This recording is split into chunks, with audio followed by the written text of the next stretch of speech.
यापूर्वी देखील या त्यांच्या म्हणण्यावरती त्यांचं म्हणणं ऐकलेलं आहे। त्यामुळे न्यायालयाने यावरती निश्चित प्रकारचा आदेश द्यावा। त्याप्रमाणे निश्चितपणे आज न्यायालयाने प्रत्येक आरोपीला विचारलं, तुमच्या विरुद्ध हे आरोप ठेवण्यात आलेले आहेत, सगळे आरोप तुरुंगातच होते। D2 operation, D for delay आणि डिरेल, उशीर करणं आणि खटला उलथून टाकण्याचे प्रयत्न होते। त्याला आज आरोप निश्चित झाल्यामुळे या प्रयत्नांना चाप बसलेला आहे आणि यापुढचं सुनावणी, यापुढे जी 9 तारखेला सुनावणी आहे, यातील काही पुरावा नष्ट करण्याचा प्रयत्न केला, याकरिता त्यांचा खून करण्यात आला, अशा रीतीचा सरकारतर्फे आम्ही आरोप प्रस्तावित केला। आजही आरोपींतर्फे पुन्हा हे आरोपी निश्चितची सुनावणी लांबणीवर टाकण्याचा प्रयत्न झाला। वाल्मिक कराड व त्यांच्या गँगच्या विरुद्ध आज आरोप निश्चित केलेले आहेत।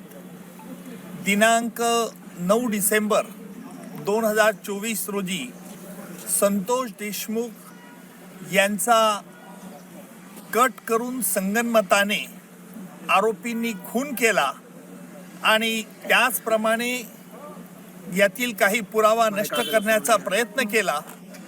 याला कारण म्हणजे वाल्मिक कराड याला जी खंडणी जो मागत होता, ती खंडणी अबाडा कंपनीकडनं मिळण्यास अडथळा संतोष देशमुख यांनी केला, याकरिता त्यांचा खून करण्यात आला, अशा रीतीचा सरकारतर्फे आम्ही आरोप प्रस्तावित केला। न्यायालयाने आरोप त्याप्रमाणे आज निश्चित केले। एकूण सगळ्या आरोपींच्या विरुद्ध आज निश्चित करून त्याची पुढील तारीख आता 8 जानेवारी ही तारीख ठेवलेली आहे। आजही आरोपींतर्फे पुन्हा हे आरोपी निश्चितची सुनावणी लांबणीवर टाकण्याचा प्रयत्न झाला। आरोपींनी या खटल्यामध्ये आतापर्यंत जे D2 ऑपरेशन केलं, ज्याप्रमाणे पाकिस्तानतर्फे K2 operation, K for Kashmir आणि K फॉर खलिस्तान असं केलं जात होतं, त्याचप्रमाणे आरोपींनी देखील या खटल्यात वेळोवेळी वेगवेगळे हातखंडे वापरून D2 operation, D for delay आणि डिरेल, उशीर करणं आणि खटला उलथून टाकण्याचे प्रयत्न होते।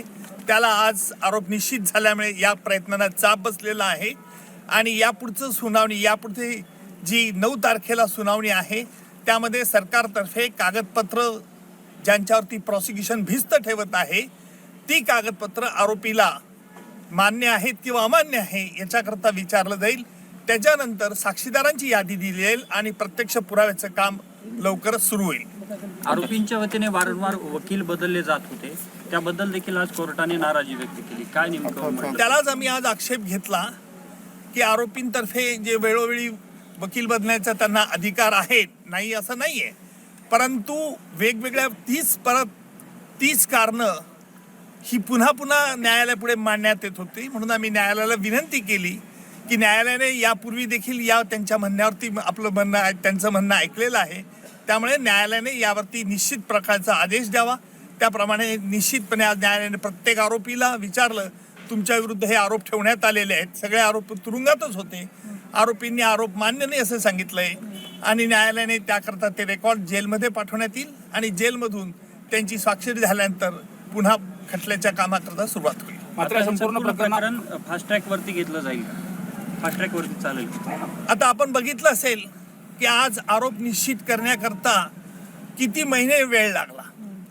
न्यायालयाला वेळ द्यावा लागतो, कारण वेगवेगळ्या कायदेशीर बाबी हरकती घेऊन हा खटल्याबद्दल आरोपी लांबवण्याचा प्रयत्न करतात हे स्पष्ट होत होतं, परंतु कायद्यामुळे त्यांना संधी द्यावी लागते आणि म्हणून फास्ट ट्रॅक कोर्ट असो का स्लो ट्रॅक कोर्ट असो, परंतु खटला लवकरात लवकर चालवण्याचा प्रयत्न सरकारतर्फे होईल।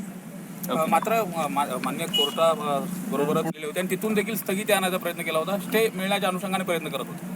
उच्च न्यायालयाने, माझ्या माहितीनुसार उच्च न्यायालयाने आरोपी निश्चितीसाठी कुठेही स्थगिती दिलेली नाही। त्यांनी काल तसा प्रयत्न उच्च न्यायालयात केला, उच्च न्यायालयाने त्यांना तोंडी नकार दिला होता।